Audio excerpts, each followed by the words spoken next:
talking about respect. You have so many continents and countries want everything about them respected, from their culture, from their religion, from their way of doing things in life. But we haven't respected a whole lot of things in this existence that we exist in. And let me start by talking about the number one thing that we're supposed to respect, and only a few intellectuals of the world actually do respect it. And that is the totality and the enormity and the size of the land, and a whole lot of other things pertaining to the land. That's number, I want to say numero uno, but that's number one. I'm not talking about the fake religion as in God, Allah, Buddha, and all of that BS. I'm talking about the size and totality of the land. That is something that we're supposed to respect, honor, and bow down. And only the true intellectuals actually do. And I am one of them. And I am one that has been put in that category because I understand it. I did not understand it when I was 18, 21, or 30. It took a while for me to understand it. So now I'm in that category. I'm in their category because they were there a long time before me. Another thing that is to be respected, and that is, people, let me tell you, it dominates humanity. It obliterates humanity. And that is the legacy, the history, the past, present, and future of the bloodline of the African slaves and their history, their past, their present, and their future. Because so many people have been deprived of the effects, the outcomes of slavery of a race of people, and they don't understand the effects of it. But I do, Mr. Givens. And because I understand it, I've worked towards achieving their greatness, and that has propelled me. One of the things that has propelled me above the entire human race. And people, their history, Africans who were made slave for the entire human race, must be taught properly as it can be to the entire human race. Let me say more specifically to the next generation of children growing up. And then to the adults, and then to the elders. There are not too many things, people, that is more powerful than that history of slavery of Africans who were made slaves, property for people around the world. There are not too many things that is more powerful than that history. Other than only one thing that I can think of, and that is the land's totality, its capabilities, and the total capacity of the land. That's the only thing that I can think of that is more powerful than that history of enslaving workers from Africa, people from Africa, to work for other people around the world, and the effects of it that affect the entire human race forever.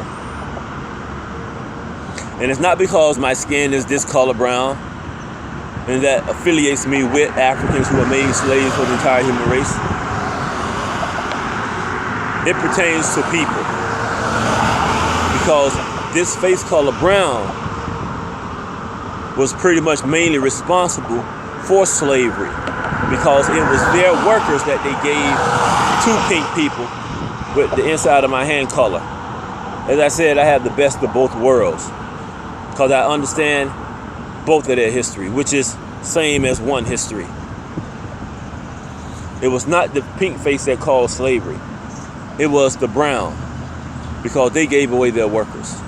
And that history, people, the understanding of it is probably the second or third, top 5 most powerful thing that you will ever understand. Because it has allowed me, David Givens, to do something that nuclear weapons and nuclear bombs cannot do. And that is wipe out the human race.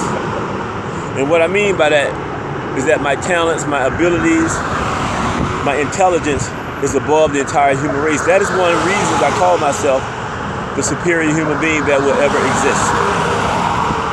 Not this Jesus stuff, this Prophet Muhammad stuff, this Gandhi stuff. I'm talking about pure talent, intelligence, honor. I got to throw righteousness in there. And now I'm able to throw a little purity in there, just a little.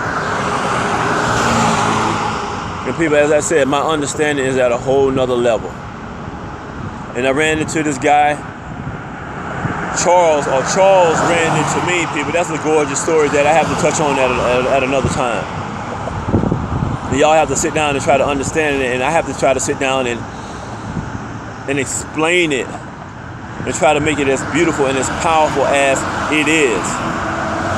And we're going to see how Charles and my relationship plays out, but it has already been beautiful.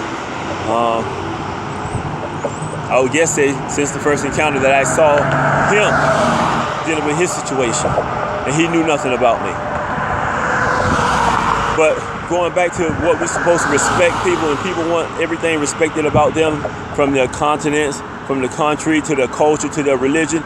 You must respect other people's existence and their history when it is superior to pretty much everything that is in existence. Only a few things that compares to the history of slaves who were made property for people around the entire human race, called the African slaves. That history, people, and its effect on the entire human race forever is the top 5 most powerful thing in existence, and I'll leave it at that. Gosh, much love to my beautiful girls and their parents and the superpower of the human race. Yes, it is, people. Power has been given to the girl, hence the land's totality has been given. Listen to the last name, given to a girl. And much love to her and all power to her. And she doesn't need praises, nor does Mr. Gibbons need praises. Surely the creator of existence never asked any human for any praise during its, let me say this and hear it, creation of its world that we walk on and exist on and thrive on. To my beautiful girls and the creator of existence and the superpower of the human race of girl.